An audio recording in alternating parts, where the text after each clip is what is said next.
இந்த நாளுக்காக ஆண்டவரை நான் ஸ்தோத்திரிக்கின்றேன். தகப்பன்மார் எல்லாருக்கும் இந்த தகப்பன்மார் தினத்திலே என்னுடைய வாழ்த்துதலை நான் தெரிவித்துக் கொள்கிறேன். நம்முடைய சென்னையிலே இப்படிப்பட்டதான ஒரு பெரிய ஸ்லாட்டிட்டை ஆண்டவர் நமக்கு தந்திருக்கின்றார். அதற்காக ஆண்டவரை நான் ஸ்தோத்திரிக்கின்றேன். இப்பொழுது ஆண்டவருடைய வார்த்தை நாம் கேட்க போகிறோம். அதற்கு முன்பதாக தகப்பன்மாரை குறித்ததான ஒரு செய்தியை இப்பொழுது வாசிக்க கேட்கலாம்.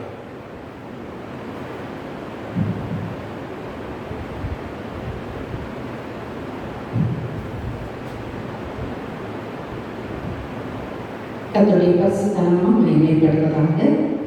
இந்த தந்தையர் தின வரலாறை நான் இந்த இடத்திலே வாசிக்கிறேன். தந்தையர் தினம் என்பது தந்தையர்களை கௌரவிப்பதற்காக கொண்டாடப்படும் ஒரு நாளாகும். உலகின் 52 நாடுகளில் ஜூன் மாதத்தின் 3வது ஞாயிற்றுக்கிழமையிலும் வேறு பகுதிகளில் பிற நாட்களிலும் இந்த தினம் கொண்டாடப்படுகிறது. அன்னையர்களை கௌரவிப்பதற்காக கொண்டாடப்படும் அன்னையர் தினத்தை இந்த தினம் முழுமையடைய செய்கிறது. 20ஆம் நூற்றாண்டின் முற்பகுதியில் அன்னையர் தினத்தை முழுமைப்படுத்த தந்தை ஸ்தானம் மற்றும் தந்தையை கொண்டாடுவதற்காக தந்தையர் தினம் என்ற கொண்டாட்டம் தொடங்கி வைக்கப்பட்டது. மேலும் தந்தையர் மற்றும் முன்னோர்களின் நினைவு விழாவாகவும் இந்த நாளில் கொண்டாடப்பட்டு கௌரவிக்கப்படுகிறது. உலக அளவில் தந்தையர் தினம் பல்வேறு தேதிகளிலே கொண்டாடப்படுகிறது. மேலும் இந்த நாளில் தந்தையருக்கு பரிசுகளை கொடுப்பது, சிறந்த விருந்து அளிப்பது மற்றும் குடும்ப உறவுகள் செயல்பாடுகளில் ஈடுபடுவது போன்றவை மேற்கொள்ளப்படும். ஸ்போகேனில் சொனோரா டோட்டின் முயற்சியால் ஜூன் 19, 1910 அன்று முதல் தந்தையர் தினம் அனுசரிக்கப்பட்டதாக நம்பப்படுகிறது. வாஷிங்டனை சேர்ந்த சொனோரா ஸ்மார்ட் டோட் என்பவர் 1909ஆம் ஆண்டில் விடுமுறை நாளான ஒரு ஞாயிற்றுக்கிழமையில் ஸ்போக்கனில் உள்ள சென்ட்ரல் மெத்தடிஸ்ட் எபிகோபல் தேவாலயத்தில் தந்தையர் தினம் சமய போதனையை கேட்டுக் கொண்டிருந்த போது இதை பற்றி அவருக்கு தோன்றியது. மேலும் ஜூன் 19, 1910ஆம் ஆண்டு அன்று அவருடைய தந்தைக்காக ஒரு புகழுரையை ஏற்பாடு செய்தார். அதிகாரப்பூர்வமாக தந்தையர் தினத்தை கடைபிடித்து அனைத்து தந்தையர்களையும் கௌரவப்படுத்துவதற்கான யோசனையை இவரே முதலில் பரிந்துரைத்தார். இது அதிகாரப்பூர்வ விடுமுறை நாளாக அறிவிக்கப்படுவதற்கு பல ஆண்டுகள் ஆனது.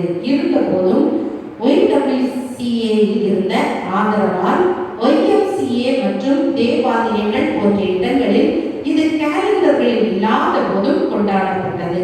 அன்னையர் தினம் மிகுந்த ஆர்வத்துடன் கொண்டாடப்பட்ட போது தந்தையர் தினம் குதூகலமாய் கொண்டாடப்பட்டது.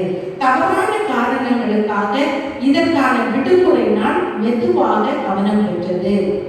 ஸ்போர்ட்மேனின் ரிவ்யூ என்ற உள்ளூர் செய்தித்தாளில் நகைச்சுவை உள்ளிட்ட அதிகமான பழிப்பு, பகடி மற்றும் ஏளனம் ஆகியவற்றுக்கு இது உள்ளானது. சிந்தனையற்று ஊக்குவிக்கப்பட்டும் முன்னோர்கள் தினம், ப்ரொபஷனல் செக்ரட்டரிஸ் தினம் மற்றும் பல தினங்களை போன்று கேலண்டரை நிரப்புவதற்கு முதல் படியாகவே இதை பல மக்கள் பார்த்தனர். தேசிய மேசை சுத்தப்படுத்தும் தினம் போலத்தான் இதுவும் என கருதினர். 1913ஆம் ஆண்டில் இதற்கான ஒரு மசோதா அறிமுகப்படுத்தப்பட்டது. அமெரிக்க ஜனாதிபதி கேல்வின் கூலின்ஸ் 1924ஆம் ஆண்டில் இந்த யோசனைக்கு ஆதரவளித்தார். மேலும் இதன் விடுமுறையை சட்டமயமாக்குவதற்காக வணிக அமைப்புகளால் இதற்கான தேசிய செயற்குழு 1930ஆம் ஆண்டு அமைக்கப்பட்டது. 1966ஆம் ஆண்டில் ஜனாதிபதி லிண்டன் ஜான்சன் இதற்கு பெருடர் விடுமுறை அனுசரிக்கப்பட போவதாக பொது அறிவிப்பை வெளியிட்டார். தந்தையர் தினம் மட்டுமின்றி பல நாடுகளில் சர்வதேச ஆண்கள் தினம் கொண்டாடப்படுகிறது. இது பெரும்பாலும் நவம்பர் 19ஆம் தேதி கொண்டாடப்படுகிறது. ஆமென். நன்றி. இப்பொழுது கர்த்தருடைய வார்த்தைக்காக நாம் கடந்து செல்வோம். கிறிஸ்துவின் பிரியமான அருமையான தேவனுடைய பிள்ளைகளே, முகநூல் மூலமாக, யூடியூப் சேனல் மூலமாக, இது ஒளிபரப்பின் மூலமாக இதை கவனித்தும் கேட்டும் கொண்டிருக்கிறதான நீங்களும் ஆண்டவரை நோக்கி சேர்ந்து மகிமைப்படுத்துங்கள். கர்த்தருடைய வார்த்தை நாம் தியானிக்கும் ஒருவரை கூட தகப்பன்மார் என நல்வாழ்த்துக்களை நான் அனைவருக்கும் தெரிவித்துக் கொள்கிறேன். ஆண்டவர் நம்முடைய அதிகமாக ஆசீர்வதிக்கிறார். சிந்திக்கும்படியாக தெரிந்துள்ளதான வேத வசனம் யாத்திரையாகமம் 20வது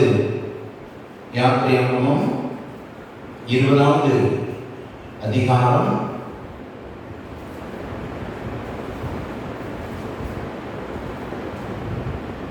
12வது வசனம். உன் தேவனாகிய கர்த்தர் உனக்கு கொடுக்கிற தேசத்திலே உன் நாட்கள் நீடித்திருப்பதற்கு உன் தகப்பனையும் உன் தாயையும் கனப்படுவாயாக. உன் தேவனாகிய கர்த்தர் உனக்கு கொடுக்கிற தேசத்திலே உன் நாட்கள் நீடித்திருப்பதற்கு உன் தகப்பனையும் உன் தாயையும் கனப்படுவாயாக என்பதாக. கிறிஸ்துவில் பிரியமான அருமையான தேவனுடைய பிள்ளைகளே, நம்முடைய தாயின் தகப்பனையும் நாம் கனப்பட வேண்டும் என்பது ஆண்டுடைய பிரதானமான ஒரு கட்டளையாக காணப்படுகின்றது. 10 கற்பனைகளிலே ஒன்று, உன் தகப்பனையும் தாயையும் நீ கண்டிப்பாக கனப்பட வேண்டும். நீ உன் தாயின் தகப்பனை கனப்படும் போது உன்னுடைய வாழ்க்கை நீடித்திருக்கும், இந்த தேசத்திலே உன் நாட்கள் அது நிலைத்திருக்கும், நீடித்திருக்கும் என்பதாக கர்த்தர் இந்த வசனத்திலே சொல்லுகிறதை பார்க்கின்றோம்.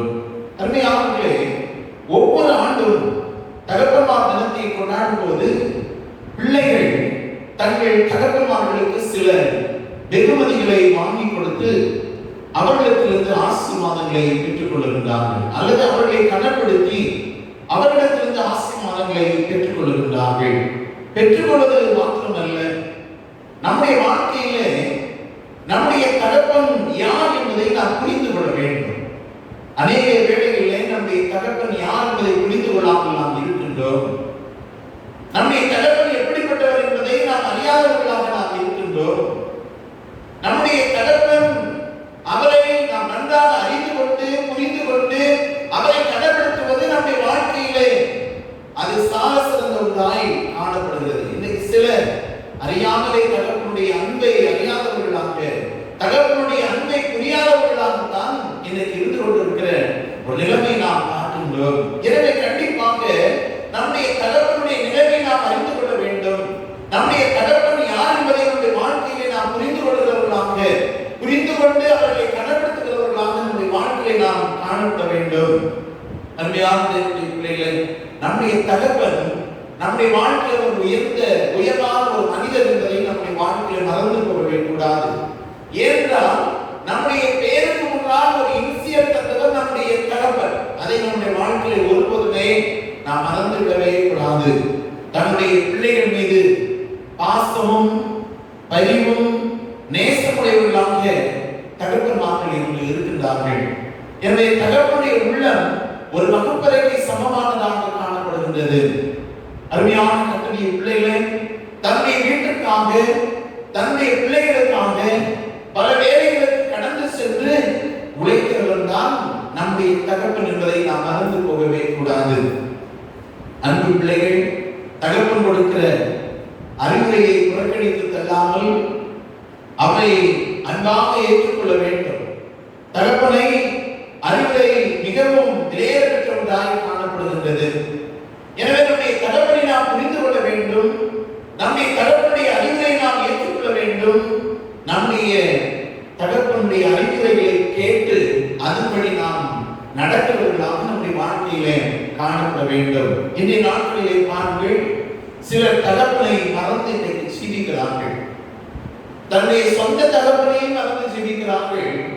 தன்னை படைத்த பரம தகப்பனாகிய ஆண்டவரையும் ஜனங்கள் இன்றைக்கு மறந்து ஜீவிக்கிற ஒரு நிலையை உலகத்திலே நாம் பார்க்கின்றோம்.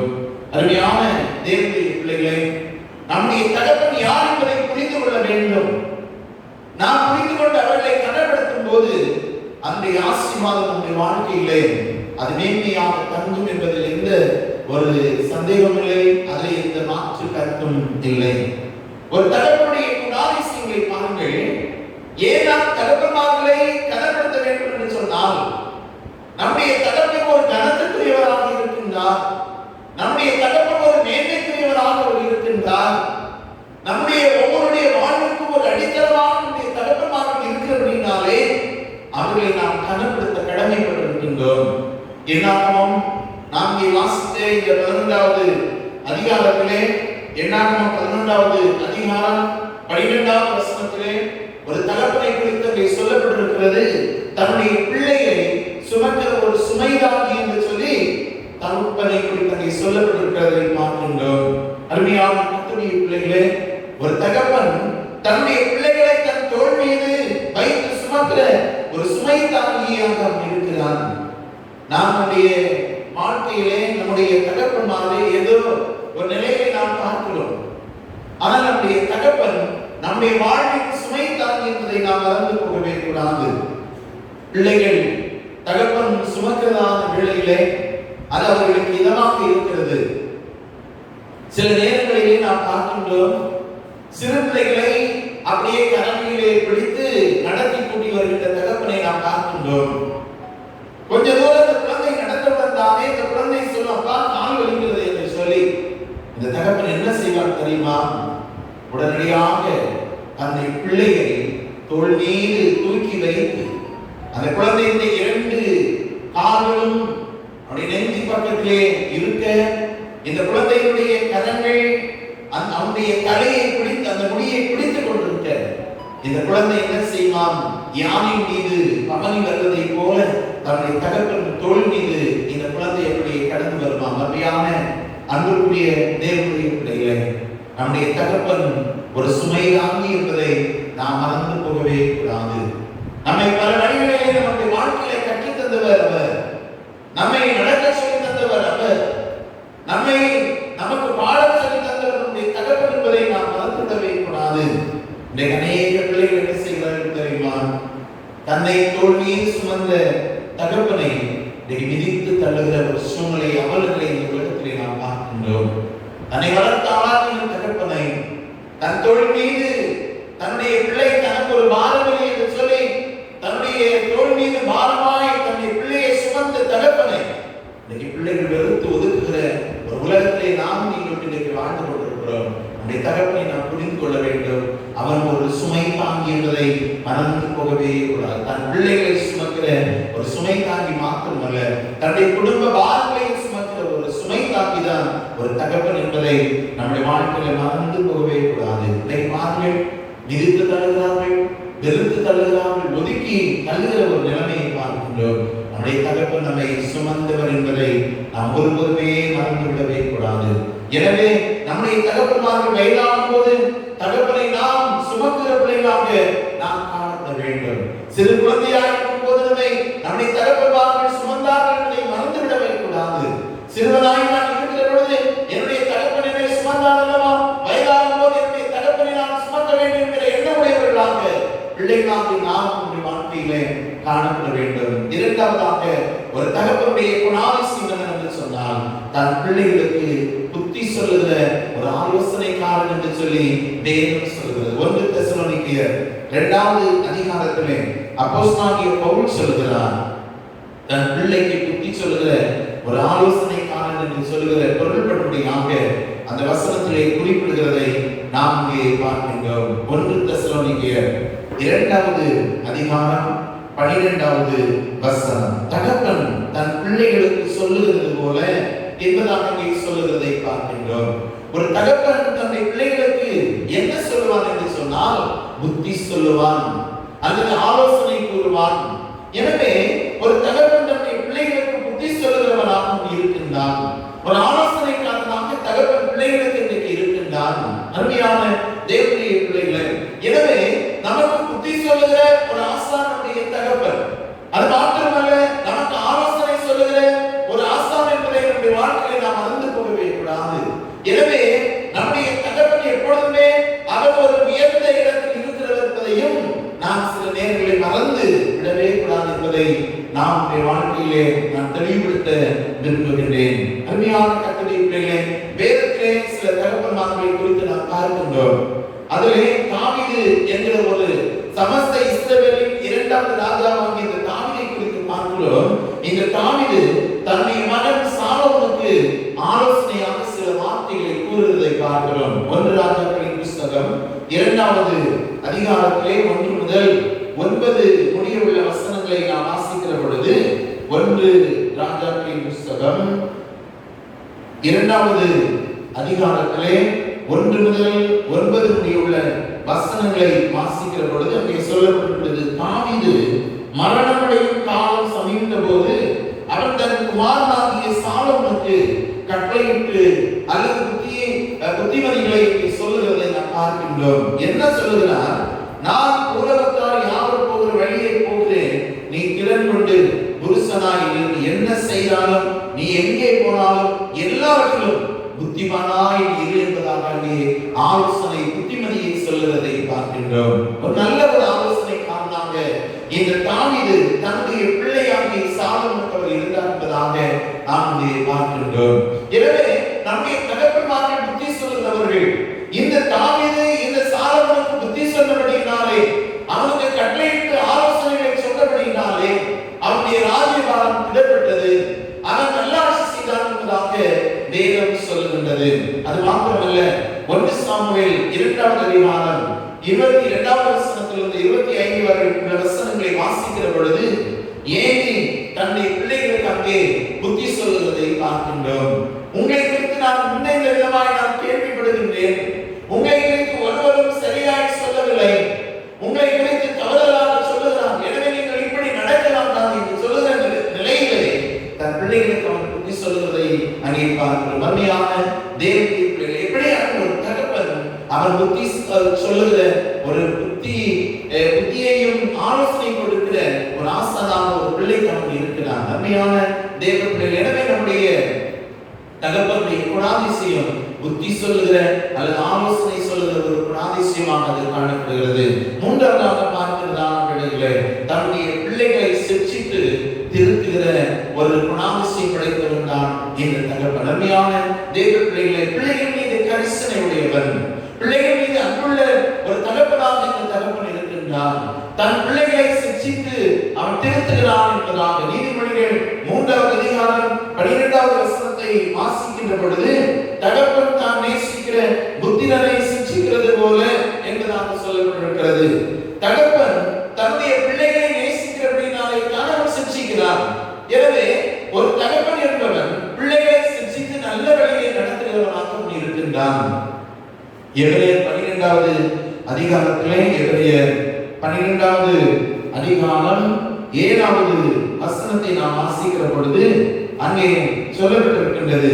என்ன சொல்லப்பட்டிருக்கிறது என்று சொன்னால் 12:7வது வசனம், நீங்கள் சிற்றையை சகிக்கிறவர்களாயிருந்தால் தேவன் உங்களை புத்திரனாக எண்ணி நடத்துகிறார், தகப்பன் சிற்றையாத புத்திரன் உண்டோ என்பதாக சொல்லப்பட்டிருக்கிறது. எனவே தகப்பன் என்பவன் அவன் சிக்ஷிக்கிறவனாக இருக்கிறான்.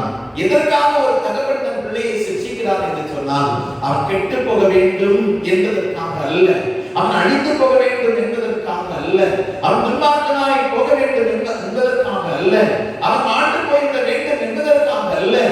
என் பிள்ளை நன்றாக இருக்க வேண்டும், அவன் சமுதாயத்தில் ஒரு உயர்ந்த நிலையிலே அவன் கடந்து வர வேண்டும், அவன் நன்றாக படிக்க வேண்டும், உயர்ந்த நிலையிலே அவன் கடந்து வர வேண்டும் என்பதற்காகத்தான் ஒரு தகவல் தன்னுடைய பிள்ளைகளை சிக்ஷித்து நடத்தக்கூடியவராக அவன் இருக்கின்றான். ஆனால் சில வேளைகளிலே பிள்ளைகள் தகப்பனுடைய அன்பை புரிந்து கொள்வதில்லை.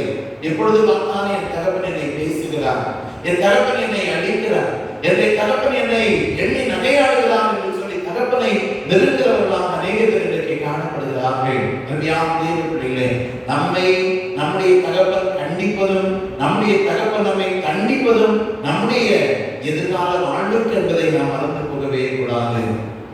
ஒரு சமயம் ஒரு தகப்பன் தன்னுடைய பிள்ளையை மூங்கி அடித்து விட்டார். காரணம், அவன் தன்னுடைய பள்ளிக்கூடத்திலே வைக்கப்பட்டதான அந்த மாதிரி தேர்விலே தோல்வி அடைந்து விட்டார்.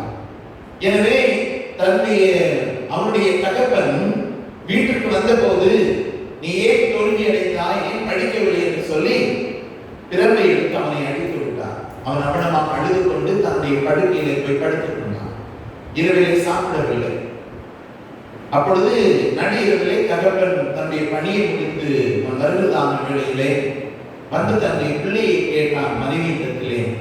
அப்பொழுது மனைவி சொன்னாள், அந்த பிள்ளையுடைய தாய் சொன்னாள், ஒன்றுமே சாப்பிடவில்லை, நீங்கள் போகும்போது அப்படியே படுத்தவர் தான், இன்னும் எழும்பவில்லை என்பதாக அவள் சொன்னாள். உடனடியாக இந்த தகப்பன் தன்னுடைய மகன் படுத்திருந்ததால் அறையிலே கடந்து சென்று அவனுடைய தலையை அப்படியே வருடிவிட்டு அவனை அழைத்து எழுப்பி, மகனே, நான் உன்னை அடித்தது அல்லது நான் உன்னை கண்டித்தது அல்லது நான் உன்னை கண்டித்தது உன்னுடைய நல்ல வாழ்க்கைக்காகத்தான். நான் உன்னை கண்டித்தது நீ நன்றாக இருக்க வேண்டும் என்பதற்காகத்தான். நீ கெட்டுப்போவது எனக்கு விருப்பம் அல்ல. நீ எல்லா காரியங்களும் நன்றாக வர வேண்டும் என்பதற்காகத்தான் நான் உன்னை கண்டித்தேன் என்று சொல்லி தன்னுடைய மகனிடத்திலே அந்த காரியத்தை எடுத்து கூறி அவனை சாப்பிட வைத்தானாம். நான் எதற்கு சொல்கிறேன் என்று சொன்னான். ஒரு தகப்பன் நம்மை சிக்ஷிக்கிறார் என்று சொன்னார். நம்முடைய தகப்பன் நம்மை கண்டிக்கிறார் என்று சொன்னார். நம்முடைய தகப்பன் நம்மை கண்டிக்கிறார் என்று சொன்னார். அதை நம்முடைய வாழ்க்கையை ஏற்றுக்கொள்ள வேண்டும். நாம் அதற்கு பதிலாக அவருக்கு எதிர்த்து நாம் நிற்கவே கூடாது. அவரை நாம் பேசிவிடவே கூடாது. ஒவ்வொரு தகப்பனும் தன்னுடைய பிள்ளைகளுடைய வாழ்க்கையை அவர்கள் முக்கியத்துவமானவர்களாக இருக்கின்றார்கள். பிள்ளைகள் மீது அவர்கள் கரிசனையுடையவர்களாக இருக்கின்றார்கள். அதற்கு எனவேதான் தகப்பன்மார்கள் தன்னுடைய பிள்ளைகளை அவர்கள் கண்டிக்கிறவர்களாக அல்லது சிக்ஷிக்கிறவர்களாக இருக்கின்றார்கள். அடுத்ததாக பார்க்கலாம் சமயத்திலே தன் பிள்ளைகளுக்காக இறங்குகிறவன் தகப்பன் என்பதாக சங்கீதம் 103:13 வசனத்திலே சொல்லப்பட்டிருக்கிறது. தகப்பன் தன் பிள்ளைகளுக்கு இறங்குகிறது போல கர்த்தர் தமக்கு பயந்தவர்களுக்கு இறங்குகிறார் என்று சொல்லி வேதம் சொல்லுகிறது. ஒரு தகப்பன் தன் பிள்ளைகளுக்காக இறங்குகிறவர்.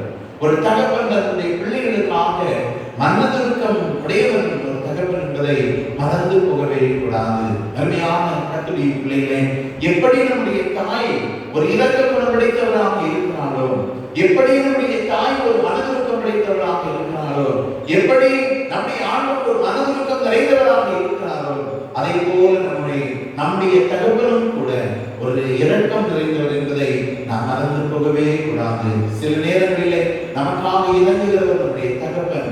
சில நேரங்களிலே இறங்கி நமக்கு உதவி செய்கிறவர், நம்முடைய தேவைகளை சந்திக்கிறவர் நம்முடைய தகப்பன் என்பதை நம்முடைய வாழ்வில் ஒரு நாளும் நாம் மறந்து போகவே கூடாது. அருமையான தேவனுடைய பிள்ளைகள், இதுதான் ஒரு தகப்பனுடைய குணாதிசயம்.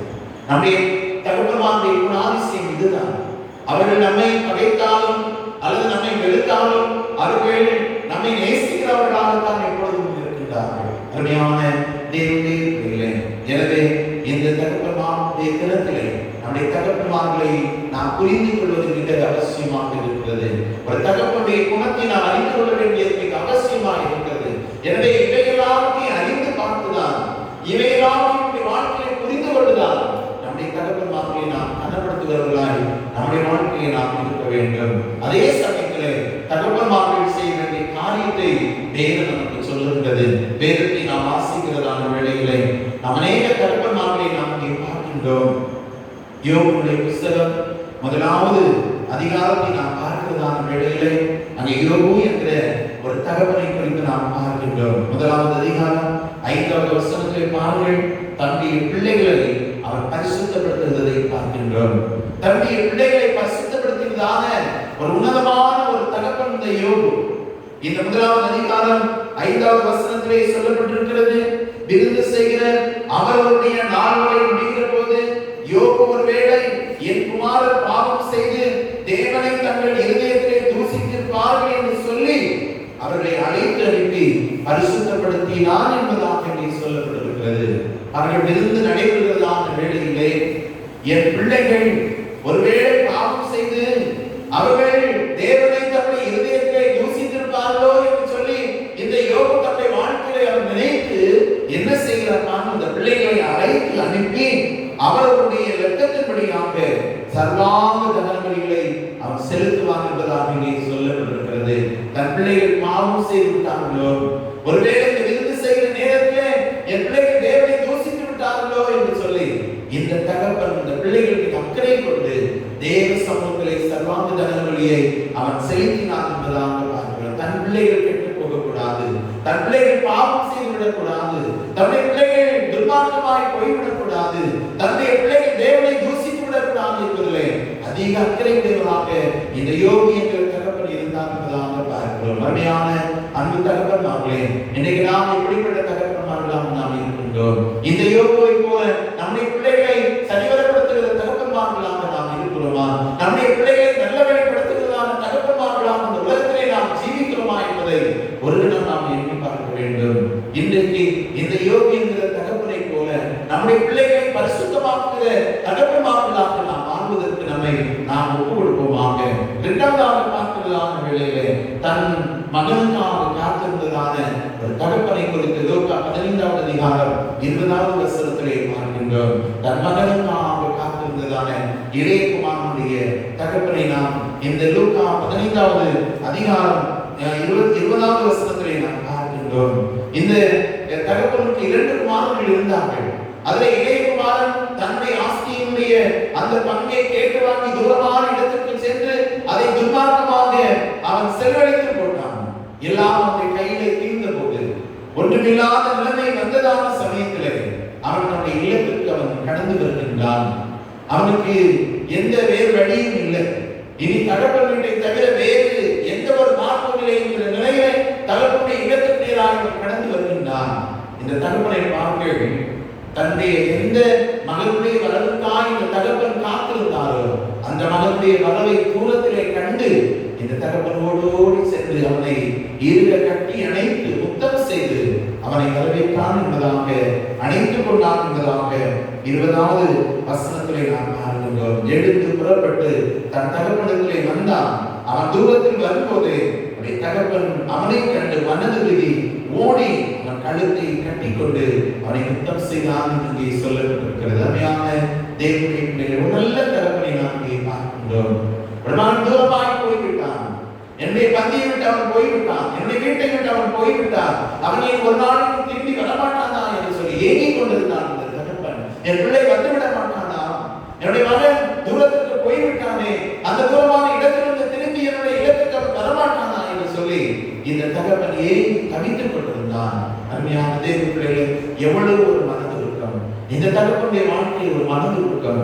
என் பிள்ளை திரும்பி வரமாட்டானா என்று சொல்லி அருமையான தேவ பிள்ளைகளே, தூரத்திலே பிள்ளை வருகிறதான சமயத்திலே என்ன செய்தான் பாருங்கள். ஓடோடி சென்று அவனை கட்டி அடைத்து அவனை முத்தம் செய்தது மாத்திரமல்ல, தன்னுடைய ஊழியக்காரர்களை பார்த்து சொல்லுகிறான், நீங்கள் உயர்ந்த வஸ்திரங்களை கொண்டு வந்து இவனுக்கு உடுத்தி இவன் கைக்கு மோதிரத்தையும் கால்களுக்கு பாதரட்சைகளை போடுங்கள், கொழுத்த கன்றை கொண்டு வந்து அடியுங்கள், நாம் புசித்து சந்தோஷமாயிருப்போம். என் குமாரனாகி இவன் மரித்தான், திரும்பவும் உயிர்த்தான், காணாமல் போனான், திரும்பவும் காணப்பட்டான் என்று சொல்லுவதை பார்க்கின்றோம்.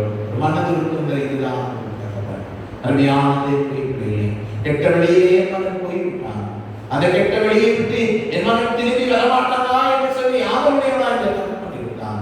இன்றைக்கு எத்தனை தகப்பன்மார்கள் நாம் இவனமாக இருக்கிறோம். நம்முடைய பிள்ளைகள் மீது அக்கறை உடையவர்களாக, நம்முடைய பிள்ளைகள் மீது மனதிற்கும் உடையவர்களாக, நம்முடைய பிள்ளைகளுடைய ரட்சிப்புக்காக எத்தனை பேர் நாம் வேண்டிக் கொள்கிறவர்களா என்னுடைய வாழ்க்கையை நாம் இருக்கிறோம்.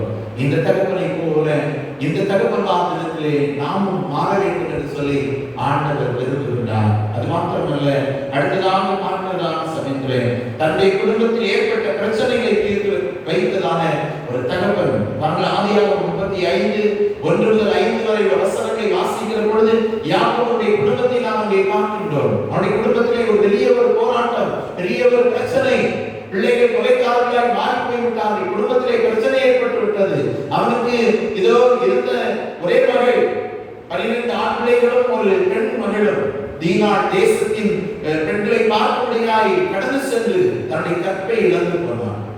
இந்த யாக்கோபுடைய வாழ்க்கையிலே ஒரே போராட்டம். அப்பொழுதுதான் தன்னுடைய குடும்பத்தார் அனைவரையும் நோக்கி சொல்கிறான், புறப்படுங்கள், எழுதி நீங்கள் புறப்படுங்கள், நாம் பெத்தேலுக்கு போவோம்.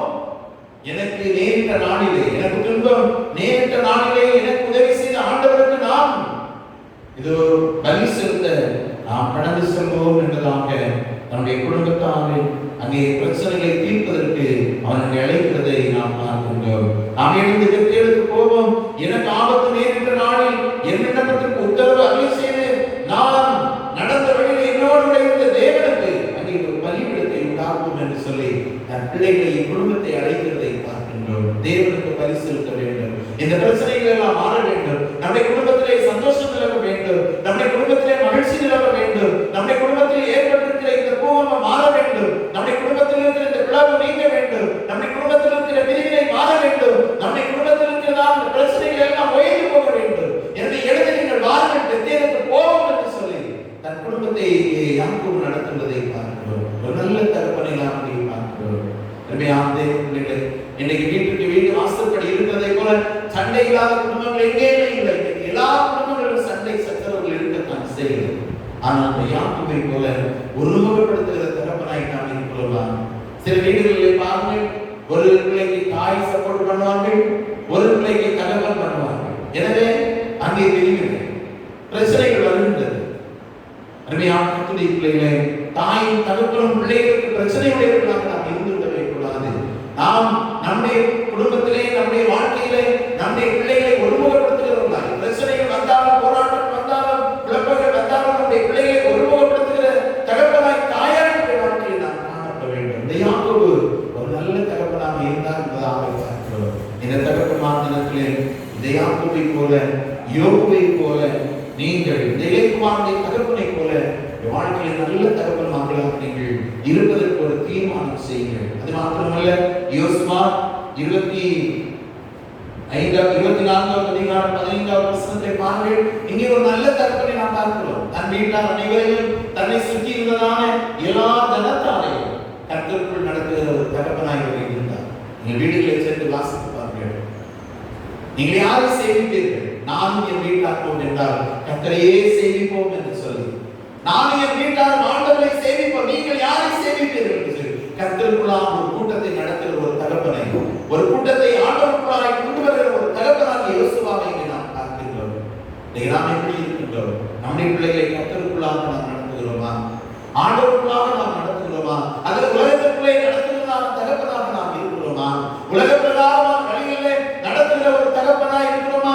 அல்லது ஆவிக்குரிய பிரகாரங்களிலே நம்முடைய பிள்ளைகளை நடத்துகிற ஆவிக்குரிய தகப்பனார்களாக நம்முடைய வாழ்க்கையில் இருக்கிறோமா என்று நாம் எண்ணி பார்க்க கடமைப்பட்டிருக்கிறோம்.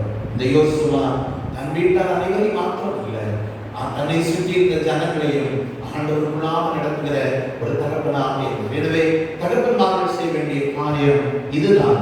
நம்முடைய பிள்ளைகளை பரிசுத்தப்படுத்த வேண்டும். நம்முடைய வீட்டாரையும் பிறர் நம்மை சுற்றி இருக்கிற ஜனங்களையும் நாம் ஆண்டவருக்குள் நடத்த வேண்டும்.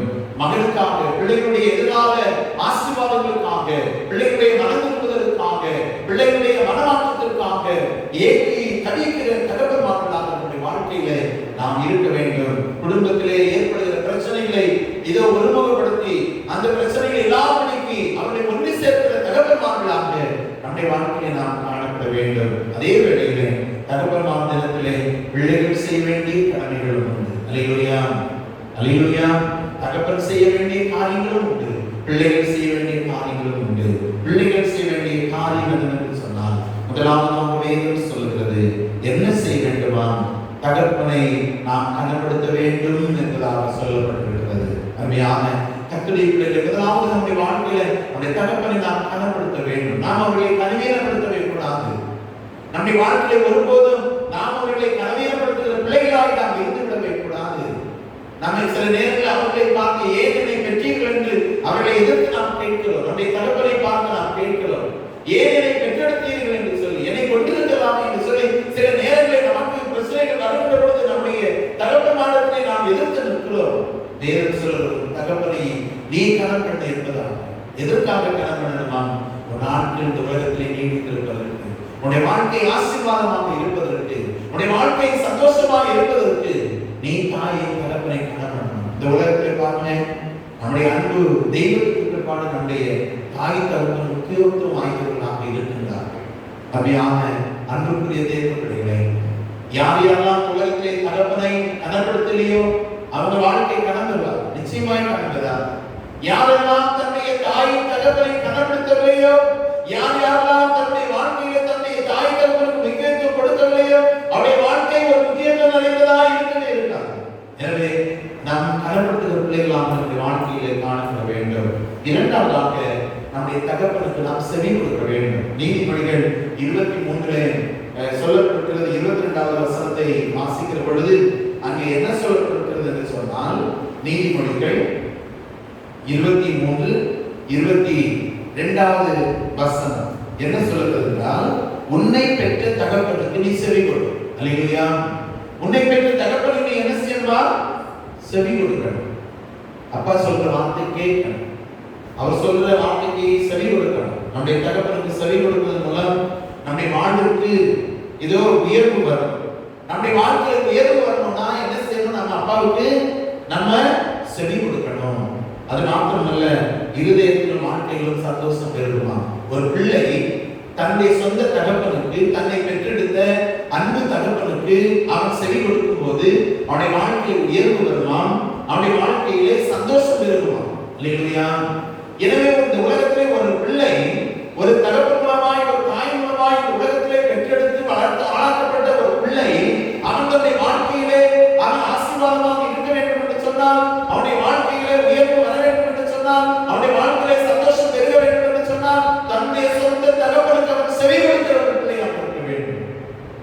ஒரு செவி கொடுக்காத பிள்ளை ஆசீர்வாதங்களை பெற்றுக்கொள்ள முடியாது. அடுத்ததாக சொல்லப்பட்டிருக்கிறது நீதிமொழிகள் 1வது அதிகாரம் 8-9 வசனங்களை வாசிக்கிற பொழுது அங்கே சொல்லப்பட்டிருக்கிறது, என் மகனே உன் தகப்பன் புத்தியை கேள் என்பதாக அங்கே சொல்லப்பட்டிருக்கிறது. உன்னுடைய தகப்பனுடைய புத்திமதிகளை, உன் தகப்பனுடைய புத்தியை நீ கேட்க வேண்டும் என்பதாக சொல்லப்பட்டிருக்கிறது. நான் ஆரம்பத்தில் சொன்னதை போல சாலமோனுக்கு தகப்பன் ஏதோ தாவீது புத்தி சொன்ன போது அவைகளை கேட்டு நடந்தான், நம்முடைய ராஜ்யம் ஸ்திரப்பட்டது. ஆனால் ஏகனுடைய பிள்ளைகள் தகப்பனுடைய புத்திமதியை கேட்கவில்லை, அழிந்து போனான்.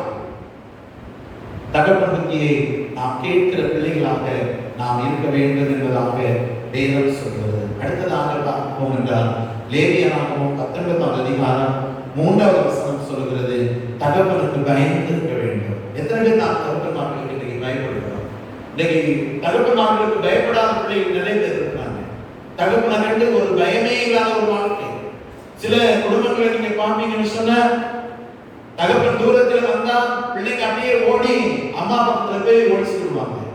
ஏன்னா அப்பாவுக்கு ஒரு பயம், ஒரு மரியாதை. இன்னைக்கு அநேக பிள்ளைகளுடைய வாழ்க்கையில் அந்த பயம் இல்லாத நிலைமையை பார்க்கிறோம். தகப்பனுக்கு பயந்து ஜீவிக்கிற அந்த வாழ்க்கை நமக்கு வேண்டும் என்பதாக ஆண்டவர் சொல்லுகிறார். லேவியராகமம் 19வது அதிகாரத்திலே நாம் 3வது வசனத்தை வாசிக்கின்ற பொழுது அங்கே இதை குறித்து தெளிவாக சொல்லப்பட்டிருக்கிறது. 19:3வது வசனம், உங்களில் அவனவன் தன் தாய்க்கும் தன் தகப்பனுக்கும் பயந்து இருக்கவும் என் ஓய்வு நாட்களை ஆசிரிக்கப்பட்டவர்கள் என்பதாக வேதம் சொல்லுகிறது. ஆண்டவர் சொல்லுகிறார், அவனவன் தன் தாய்க்கும் தன் தகப்பனுக்கும் பயந்து இருக்க வேண்டும். எத்தனை பேர் நாம் நம்முடைய தாய்மார்களுக்கும் தகப்பன்மார்களுக்கும் பயந்து நடக்கிறோம்? அந்த பயம் இருக்குன்னா இன்னைக்கு உலகத்துல எந்த பிரச்சனையும் வர வேண்டிய அவசியமே இல்லை. அநேக குடும்பங்கள் பிளவுபட்டிருக்கிறது, அநேக குடும்பங்களில் பிரச்சனைகள், போராட்டங்கள். காரணம் தகப்பனை தன் தகப்பனுக்கு பயமில்லாத ஒரு வாழ்க்கை வாழ்கிறபடினாலே. அருமையான அன்புக்குரிய தேவனுடைய பிள்ளைகளே, என்னுடைய தகப்பன்மார்களுக்கு பயந்து இருக்க வேண்டும். இன்னும் சில காரியங்களை நான் வரிசையாக சொல்லிக் கொண்டு போகிறேன். வசனத்தை மட்டும் நான் சொல்லுகிறேன், நேரமாக கொண்டே இருக்கிறது. தகப்பனை சந்தோஷப்படுத்த வேண்டுமா? இன்னைக்கு அநேக தகப்பன்மார்கள் அழுது கொண்டிருக்கிறார்கள். அநேக பெற்றோர்கள் இன்னைக்கு கண்ணீரோடு தான் இருந்து கொண்டிருக்கிறார்கள் பிள்ளைகள் நிமித்தமாக. ஆனால் வேதம் சொல்லுகிறது, நீதிமொழிகள் 10வது அதிகாரத்திலே 1வது வசனம் சொல்லுகிறது, இதோ தகப்பனை சந்தோஷப்படுத்த வேண்டும் என்பதாக. ஒரு பிள்ளையானவன் தன்னுடைய தகப்பனை சந்தோஷப்படுத்த வேண்டும். இந்த தகப்பன்மார்களிடத்திலே நாம் செய்ய வேண்டிய காரியம் இது. நம் பிள்ளைகள் செய்ய வேண்டிய காரியம் தகப்பனுக்கு பயந்திருக்க வேண்டும், தகப்பனுக்கு செவி கொடுக்க வேண்டும். இதோ தகப்பனை சந்தோஷப்படுத்துகிற பிள்ளைகளாக நாம் இருக்கணும். அநேக வேளைகளில் தகப்பன் நம்ம சந்தோஷப்படுத்துவதற்கு பதிலாக துக்கப்படுத்தி கொண்டுதான் இருக்கணும். அப்படிதானே? சில நேரங்களில் பிள்ளைகள் அப்படித்தான் இருக்கிறார். தகப்பன்மார்கள் எத்தனையோ பேர்கள் தாய்மார்கள் அழுது கேட்டால் என் பிள்ளை இப்படி இருக்கிறாரே என்று சொல்லி. அருமையான அன்பு பிள்ளைகளே, நீங்க தகப்பன்மா தினத்தை வீடுகளிலே அனுசரித்துக் கொண்டிருக்கிற அன்பு தேவனுடைய பிள்ளைகளே, உடைய தகப்பன்மாருடைய வாழ்க்கையில் அவருடைய சொல்லுக்கும் அவர்கள் செய்கிற காரியங்களுக்கு நீங்கள் கீழ்ப்படிந்து இருக்க வேண்டும், செவி கொடுக்க வேண்டும். அவர்கள் கூறுகிற புத்திமதிக்கு நீங்கள் அடைந்தொடுங்கி இந்த உலகத்திலே வாழ வேண்டும் என்பதாக சொல்கிறது. மாத்திரமல்ல, தங்களுடைய வார்த்தைகளுக்கு கீழ்ப்படிய வேண்டும். அடுத்த நாள் சொல்கிறது, யாத்திரையாகமம் 21:15 வசனம், 1 தீமோத்தேயு 1:10 தகப்பனை அடிக்கக்கூடாது. ஒரு காலம் தகப்பன் பிள்ளைகளை அடிக்கிற ஒரு காலமா இருந்தது. இன்னைக்கு பிள்ளைங்க தகப்பனை அடிச்சுட்டே இருக்கிறாங்க, கொலையும் கூட செய்யறாங்க. ஆனா வேதம் என்ன சொல்கிறது? தன் தகப்பனை அடிக்கிறவன் அவன் சபிக்கப்பட்டவன். அது மாத்திரமல்ல, தன் தகப்பனை அடிக்கிறவன் அவன் கொலை செய்யப்பட கடவன். அல்லேலூயா, அல்லேலூயா. வேதம் சொல்கிறது, ஒருவன் தன்னுடைய தகப்பனை அடிப்பான் என்று சொன்னால் அவன் சபிக்கப்பட்டவன். நான் சொல்லல, கர்த்தருடைய வசனம் சொல்லுது. யாத்திரையாகமம் 21:15, 1 தீமோத்தேயு 1:10 அவன் கொலை செய்யப்பட கடவன் என்பதாக. அடுத்ததாக நீதிமொழிகள் 20:20 சொல்லப்பட்டு தகப்பனை தூசிக்க கூடாது. இன்னைக்கு தகப்பனை தூசிக்கிற பிள்ளைகள் ஏராளம் உலகத்துல தூசித்துக் கொண்டே இருக்கிறாங்க. தகப்பனை குறித்ததான காரியங்களை தூசித்துக் கொண்டிருக்கிறதை இன்னைக்கு பார்க்கிறோம். அடுத்ததாக தகப்பனத்துல கொள்ளையிடவே கூடாது. நீதிமொழிகள் 19:26, நீதிமொழிகள் 28:24 சொல்லப்பட்டுள்ளது, தன் தகப்பனை கொள்ளையடிக்கிற அவன் சபிக்கப்பட்டான். அப்பா வச்சிருக்கிற பணத்தை நம்ம கொள்ளையடிக்கிறாரு, அப்பாட்ட கேட்டு எடுக்கலாம். அப்பா பாக்கெட்ல பைசா வச்சிருந்தாங்கன்னா அப்பாவுக்கு தெரியாம நம்ம எடுக்கவே கூடாது. அவன் எடுத்தாலும் சபிக்கப்பட்ட. வேதம் சொல்லுது, தகப்பனத்திலே கொள்ளையடிக்க கூடாது என்பதாக வேதம் சொல்லுகிறது. பாருங்க, தகப்பனத்துல கள்ள கையெழுத்து வாங்கி சொத்தை இன்றைக்கு கொள்ளையடிக்கிற மக்களை இந்த உலகத்திலே பார்க்கிறோம். வேதம் சொல்ல அவர்கள் சபிக்கப்பட்டவர்கள் என்றாங்க. நீதிமொழிகள் 30:17 சொல்லுகிறது, தகப்பனை பரியாசம் பண்ணக்கூடாது. இன்னைக்கு நிறைய பிள்ளைங்க தகப்பனை பரியாசம் பண்ணிட்டு இருக்காங்க. நிறைய பிள்ளைங்க அப்படிதான் இருக்கிறாங்க. தன்னை பெற்று வளர்த்து ஆளாக்கின தகப்பனையும் சரி தாயையும் சரி இன்னைக்கு பரியாசம் பண்ண. அவனா ஆண்டவர் வேதத்தில் எழுதின தீர்ப்புகளிலே மிக பரிதாபமான, மிகவும் கண்டிப்பான ஒரு தீர்ப்பு என்ன தெரியுமா? வேதம் சொல்கிறது, எந்த ஒரு மனிதன் தன்னுடைய தாய் தகப்பனை பரியாசம் பண்ணுகிறானோ அவன் கண்களை நதியின் காகங்கள் விடும். அப்படியே நம்ம உயிரோடு இருக்கும் போதே கண்ணை பிடிக்கிறோம். காகங்கள் பிடுங்கும். அந்த பிடுங்க காகங்கள் பிடுங்கிற கண்ணை கழுகின் குஞ்சுகள் தின்றுவோம். அந்த ஆண்டவர் எப்படி எழுதி சொல்கிறார்? ஒரு கடினமான ஒரு தண்டனை ஆண்டவர் தந்திருக்கிற தீர்ப்பிலே ஒரு கடினமான ஒரு தீர்ப்பு இதுதான். யார் யாரெல்லாம் தன்னுடைய தகப்பனை இதோ பரியாசம் பண்ணுகிறார்களோ, தாயை பரியாசம் பண்ணுகிறார்களோ, அவர்களை நதியின் காகங்கள் அந்த கண்களை பிடுங்குகிற அந்த கண்களை கழுகின் குஞ்சுகள் தின்றும் என்பதாக வேதம் சொல்கிறது. அருமையான தேவனுடைய பிள்ளைகளே, எனவே நம்முடைய வாழ்க்கையிலே நம்முடைய தகப்பன்மார்களுக்கு நாம் கீழ்ப்படிந்திருக்க வேண்டும். நாம் தகப்பனை அடிக்கிறவர்களாக இருக்கக்கூடாது, தூசிக்கிறவர்களாக இருக்கக்கூடாது, தகப்பனத்தில் கொள்ளையடிக்கிறவர்களாக நாம் இருக்கக்கூடாது, தகப்பனை பரியாசம் பண்ணுகிறவர்களாக நாம் இருக்கக்கூடாது. நாம் அவர்களை சந்தோஷப்படுத்துகிறவர்களாக, அவருடைய சொல்லை கேட்கிறவர்களாக, அவர்கள் கீழ்ப்படுகிறவர்களாக, அவர்கள் சொல்லுகிற அந்த வார்த்தைகளை கேட்டு அதற்கு கீழ்ப்படிந்திருக்கிற பிள்ளைகளாக நம்முடைய வாழ்க்கையில் நாம் காணப்பட வேண்டும். அநேக தகப்பன்மார்கள் அநாதை இல்லங்களிலே சேர்க்கப்படுகிறார்கள். மிகவும் பரிதாபமானவர்களுக்காக தன் பிள்ளைக்காக உழைத்த தகப்பனை, தன் பிள்ளைகளுடைய வாழ்க்கைக்காக உழைத்த தகப்பனை வயதாகும் போது அநாதை இல்லங்களை கொண்டு இன்றைக்கு பிள்ளைகள் விடுகிறார். அன்பு சகோதரனே, சகோதரியே, உன் வாழ்க்கையில் இப்படி ஒரு தீர்மானம் இருக்கும் என்று சொன்னால், என் பெற்றோர்கள் வயதாகும் போது அவர்களை அநாதை இல்லத்திலே கொண்டு விடுவேன் என்று சொல்கிற தீர்மானம் வாழ்க்கையில் இருக்கும் என்று சொன்னால், ஆண்டவர் உன்னை சபிப்பார், ஆண்டவர் உன்னை அழித்து போடுவார். எனக்கு அருமையான தேவனுடைய இல்லை. எனவே தகப்பன் காண்பிக்கிற நல்ல வழிகளில் நாம் நடக்க வேண்டும். வேதம் சொல்கிறது, 1 ராஜாக்கள் 15:11 ஆசாப் தன்னுடைய தகப்பன் வழிகளிலே நடந்தான். 1 ராஜாக்கள் 22:43 யோசபாத் தன்னுடைய தகப்பன் வழிகளிலே அவன் நடந்தான். 2 ராஜாக்கள் 15வது அதிகாரம் 3வது வசனத்திலே அசரியாவும், 18வது அதிகாரம் 3வது வசனத்திலே எசேக்கியா ராஜாவும் தன் தகப்பனுடைய வழிகளிலே அவர்கள் செம்மையாய் நடந்தார்கள், தன்னுடைய ராஜ்யத்தை ஸ்திரப்படுத்தினார்கள் என்று சொல்லி வேதம் சொல்கிறது. எனவே நாமும் நம்முடைய தகப்பன்மார்கள் நமக்கு நல்ல வழியை காணும். ஒரு தகப்பனும் கெட்ட வழியிலே போன்னு சொல்லவே மாட்டாங்க. நம்ம அப்பா அம்மாவு அவங்க குடிக்காரங்களாக இருந்தாலும், அவங்க கள்ளர்களாக இருந்தாலும், கொள்ளைக்காரங்க இருந்தாலும், தன்னுடைய பிள்ளை தன்னை போல மாறணும் ஒரு பொண்ணே விரும்ப மாட்டாங்க. உண்மையான தேவனுடைய பிள்ளைகளே, எனவே நம்முடைய தகப்பன்மார்களுடைய பேச்சுக்களை, அவர்கள் சொல்கிற வார்த்தைகளை கேட்டு நாம் நடக்கிற பிள்ளைகளாக, அவர்கள் வழியில் நடக்கக்கூடிய பிள்ளைகளாக நம்முடைய வாழ்க்கையிலே காணப்பட வேண்டும். இன்றைக்கு நான் ஒரு ஊழியக்காரனாக உங்கள் மத்தியிலே நான் இருக்கிறேன் என்று சொன்னார். என்னுடைய தகப்பன் அதற்கு ஒரு காரணமாக இருக்கின்றார். என்னுடைய தகப்பன் என்னை ஒரு ஊழியத்திற்கு ஒப்பு கொடுத்த நாளில் உண்டு. இந்த ஊழியத்துக்கு ஏற்ற நிலையிலே என்னை நடத்தி கொண்டிருந்தார்கள். என்னுடைய தகப்பன் என்னை அதற்கேற்ற வழிகளிலே நடத்தினார். ஆனால் இன்றைக்கு உலகத்தில் என்னுடைய தகப்பன் இல்லை. ஆண்டுடைய சமூகத்திலே அவர்கள் இளைப்பாறிக் கொண்டிருக்கிறார்கள். இந்த தகப்பன் மாத்திரத்தில் என்னுடைய தகப்பனை நான் நினைத்து ஆண்டவருக்கு நான் நன்றி சொல்லுகிறேன்.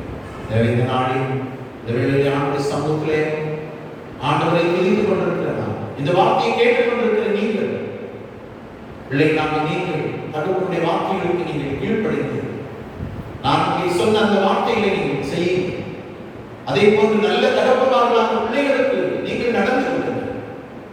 எனவே அப்படி நீங்கள் நடக்கிறது தேவனுடைய ஆசீர்வாதங்கள் இந்த வாழ்க்கையில் நீங்கள் பெற்றுக்கொள்வீர்கள். நாட்கள் இந்த உலகத்தில் நீடிக்கிறது. உடைய வாழ்க்கையை ஆசீர்வதிக்கிறது. கர்த்தர் உங்களோடு இந்த பெரிய காரியங்களை அவர் செய்வார். எப்பொழுது இறுதியாக ஒரு பாடலை நாங்கள் பாடுவதான வேளையிலே இந்த ஒலிபெருக்கின் மூலமாக, இந்த ஆன்லைன் வழியாக, யூடியூப் மூலமாக, பேஸ்புக் மூலமாக இந்த செய்தியை கேட்டுக்கொண்டிருக்கிற நீங்கள் இன்றைக்கு தகவல் வார்த்தை என்பதை நீங்கள் அறிவீர்கள். ஒருவேளை நீங்கள் பொருட்களை வாங்கி வைத்துக் கொண்டு அப்பாவை நீங்கள் கணவன் விரும்பினால் அந்த பொருட்களை கொடுப்பதற்கு முன்பதாக நான் உங்களை நேசிக்கிறேன், என்னை சுமந்த உங்களை நான் நேசிக்கிறேன், என் மீது கரிசனையாக இருந்த உங்களை நான் நேசிக்கிறேன், என்னை வளர்த்த ஆளாக்கிய உங்களை நான் நேசிக்கிறேன், என்னை சுமந்த சுமைதாங்கிய உங்களை நான் நேசிக்கிறேன், எனக்காக பல பாடுகளை ஏற்றுக்கொண்ட உங்களை நான் நேசிக்கிறேன் அப்பா என்று சொல்லி என்னை ஆசீர்வதிங்கள் என்று சொல்லி நீங்கள் பொருட்களை கொடுத்து அவர்களை கடன் பண்ணி அவருடைய ஆசீர்வாதங்களை பெற்றுக்கொள்ளுங்கள். கர்த்தர் உங்களை அதிகமாய் ஆசீர்வதிப்பாராக. ஆமென். இந்த மகிழ்ச்சியான சந்தோஷமான இந்த தகவல்வாத தினத்திற்காக நமக்கு நாங்கள் நன்றி செலுத்துகிறோம். ஆண்டவரே, உங்களுடைய ஆலயத்தை ஊழியக்காரர்களாக நாங்கள் ஆன்லைன் வழியாக, யூடியூப் மூலமாக, ஆண்டவரே, மற்றும் பேஸ்புக் மூலமாக, ஒலிபெருக்கி மூலமாக, ஆண்டவரே, நம்முடைய பிள்ளைகளுமாக இணைந்து உங்களுடைய நாமத்தை மகிமைப்படுத்த முடியான இந்த விலையேறப்பட்ட சாக்கியத்தை ஆண்டவரை எங்களுக்கு தந்த கிருபைக்காக ஸ்தோத்திரம் ஆண்டவரே. இந்த நாளிலும் எங்கள் தகப்பன்மார்களை கடன் பண்ணுகிற ஒரு பெரிதான வாய்ப்பை எங்களுக்கு தந்தீரே, ஸ்தோத்திரம். உங்களுடைய வாழ்க்கையில் சுமை தாங்கியாரும் எங்களுடைய வாழ்க்கையிலே ஆண்டவரை புத்தி சொல்லுகிற, ஆலோசனை சொல்லுகிற ராசனாய் இருந்த எங்களை சிரிச்சித்து திருத்தினதான, எங்களுக்கு எல்லா விதத்திலும் கரிசனை உள்ளவராய் இருந்ததான, எங்களுக்கு இரக்கம் செய்கிற தகப்பனாய் இருந்த எங்கள் உலகங்களான தகப்பன்மார்களை கணவனுடைய அந்த பெரிய பாக்கியத்தை எங்களுக்கு தந்தீரே, எங்கள் தகப்பன்மார்களுடைய கருத்தை தருவதா, அவர்களுக்கு நீடித்த வாழ்வை தருவீரா, தீர்க்காயுசர்களுக்கு தருவீரா. இந்த வருடத்திலே ஆண்டவரை கொண்டாடினதை போல அடுத்த வருடத்தில் எங்கள் தகப்பன்மார்களை கொண்டாடுகிற கணவனுடைய பெரிய பாக்கியத்தை ஆண்டவர் அனைவருக்கும் தருவீரா. ஆண்டவரை சோதரமையா இந்த நாளுக்கு எங்களுக்கு தந்த நல்ல வார்த்தைகளுக்காக ஸ்தோத்திரம். ஒரு தகப்பனை நாங்கள் புரிந்து கொள்ள வேண்டும். தகப்பனுடைய குணாதிசயங்களை அறிந்து நாங்கள் அவர்களை கனப்படுத்தி அவர்களுக்கு இந்த ஆசீர்வாதங்களை பெற்றுக்கொள்ள வேண்டும் என்று சொல்லி எங்களோடு பேசினேன். ஸ்தோத்திரம். ஆண்டவரே, எங்கள் பெற்றோர்களை ஆண்டவர்களுடைய கரத்திலே நாங்கள் தருகிறோம். அவர்களை இன்னும் அதிகமாக கர்த்தர் ஆசீர்வதிக்கிறார். இந்த நாளிலும் எனக்கு ஒரு தகப்பனிலே ஆண்டவரை கண்ணீரோடு இருக்கிற பிள்ளைகளை கண்ணோக்கி பார்க்கிறார். நீர் அவர்களுக்கு பரம தகப்பனாக இருந்து அவருடைய வாழ்க்கையிலே ஆண்டவருடைய எல்லா ஆசீர்வாதங்களையும் என் தகப்பனுடைய ஆண்டு செலுத்துகிறார். இந்த நாளிலும் ஆண்டவரே, பிள்ளைகளாகி ஆண்டவரே, பிள்ளைகள் ஸ்தானத்தில் இருக்கிற ஒவ்வொரு பிள்ளைகளும் ஆண்டவரே தன்னுடைய தகப்பனுடைய வார்த்தைகளுக்கு செவிசாய்க்கிற, கீழ்ப்படுகிற, புத்தியை கேட்கிற ஆண்டவரே பிள்ளைகளாய் மாறுபடியாக ஒவ்வொருவரை கர்த்தர் மாற்றுவீராக. தகப்பனை அடிக்கிற பிள்ளைகளாக, தகப்பனை பரியாசம் பண்ணுகிற பிள்ளைகளாக, தகப்பனை தூசிக்கிற, நிந்திக்கிற பிள்ளைகளாக ஆண்டவரே ஒருபோதும் பிள்ளைகள் வாழ்ந்து விடாதபடி ஆண்டவரே தகப்பனை நேசித்து வாழ்கிற, அரவணைத்து ஜீவிக்கிற அந்த நல்ல தன்மையை, பக்குவத்தை ஒவ்வொரு பிள்ளைகளுக்கும் ஆண்டவர் தன்னுடையாக செபிக்கிறார். ஆண்டவரே, ஸ்தோத்திரம், ஸ்தோத்திரம். தகப்பனே, தகப்பன்மார்களும் ஆண்டவரே தம்முடைய பிள்ளைகளை நேசிக்கிறவர்களாக, தன்னுடைய குடும்பத்தை ஒருமுகப்படுத்துகிற, தன்னுடைய குடும்பத்தை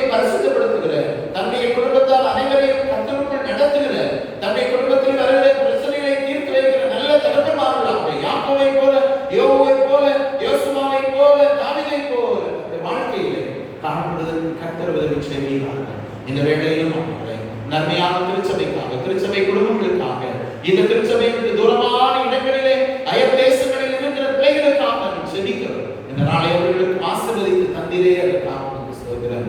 இந்த வேளையிலும் ஆண்டவரே பலவிதமான தேவைகளோடு கூட இருக்கிற பிள்ளைகளுக்காக நாங்கள் செபிக்கிறோம். ஆண்டவரே என்னென்ன தேவைகளோடு தங்கள் பிள்ளைகள் காணப்படுகிறார்களோ உடைய தேவைகள் எல்லாத்தையும் நிறைவேற்றபடியாக மன்றாடுகிறேன். ஆண்டவரே தகப்பனே கவலையோடு, கஷ்டத்தோடு, பாரத்தோடு, வேதனையோடு, சஞ்சலத்தோடு ஆண்டவரே இருக்கிற ஒவ்வொரு பிள்ளைகளுடைய வாழ்க்கையிலும் உடைய சஞ்சலங்களை, பாடுகளை, வேதனைகளை கர்த்தர் மாற்றுவீராக.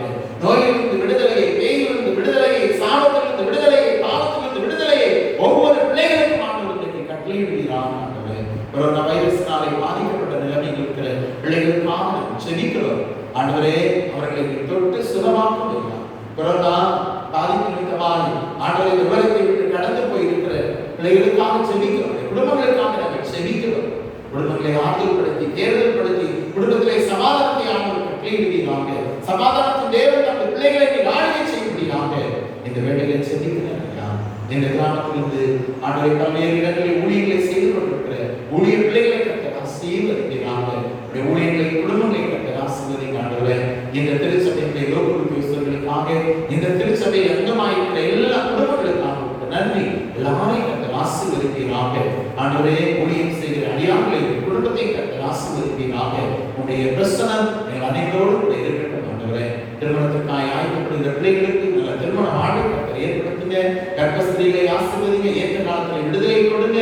தாய் செய்வாய் பிடித்து அற்புதத்தை தேவன் இருப்பதை வெளிப்படுத்துங்க. ஆண்டவரே இந்த திருமணமாகி குழந்தை வாக்கியம் இல்லாத நிலைமையில் இருக்கிற பிள்ளைகளுக்கு குழந்தை வாக்கியங்களை ஆண்டவர் தருவீராக. படித்து பட்டங்களை தன் கையிலே வைத்துக் கொண்டு எனக்கு ஒரு வேலை கிடைக்காதா என்று சொல்லி ஆண்டவரே ஒவ்வொரு அலுவலகங்களாக ஏறி இறங்கி கொண்டிருக்கிற பிள்ளைகளுக்கு நல்ல வேலை வாய்ப்பை ஆண்டவர் தருவீராக. சுவாமி ஆண்டவரே அரசாங்கத்திலோ தனியார் துறைகளிலோ ஏதாவது ஒரு வேலை தன்னுடைய பிள்ளைகளுக்கு தந்து ஒரு வாழ்க்கை தரத்தை கற்று ஆசீர்வதிக்கும்படியாக செபிக்கிறோம். இந்த ஊரடங்கெல்லாம் மாறி போகட்டும். ஆண்டவரே கொரோனா வைரஸ் ஒழிந்து போகட்டும். ஆண்டவரே உடைய இரத்தத்தினாலே ஆண்டவர் அழித்து போடும்படியாக வேலையை செபிக்கிறோம். சேனையில் ஆண்டவரே எல்லா ஊழியர்களையும், எல்லா உத்தியோகஸ்தர்களையும் கர்த்தர் ஆசீர்வதிக்கிறார். தலைவர்களை ஆசீர்வதிக்கிறார்.